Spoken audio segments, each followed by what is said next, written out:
என்ன பத்தி நல்லா தெரிஞ்ச கீழ்குடி பாணர் கூட்டம் அவங்க. அதனாலதான் இன்னைக்கு இங்க வந்து விருந்து சாப்பிட்டுட்டு ஆடி பாடி மகிழ்ந்துட்டு போனாங்க.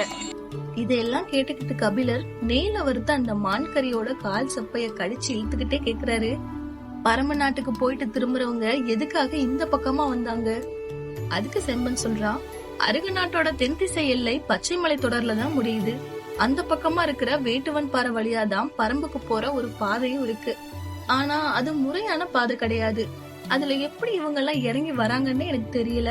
இதையெல்லாம் சொல்லிட்டு அவனு ஒரு கறித்துண்டை எடுத்து கடிச்சு சாப்பிட ஆரம்பிச்சான். உடனே கபிலர் சொல்றாரு, பாதைய முறையில்லாம வச்சிருக்கிறது அரச குற்றம். இத கேட்டுட்டு செம்பன் சொன்னா, மலைப்பாதைய பாதுகாப்பா வச்சிருக்கிறது எப்படி? அது கடினமாச்சே. உடனே கபிலர் சொன்னாரு, அவன் தேருக்கு முக்கியத்துவம் கொடுத்திருந்தா பாதைக்கு முக்கியத்துவம் கொடுத்திருப்பான். முள்ள கொடிக்கு கழிவு காட்டினவன்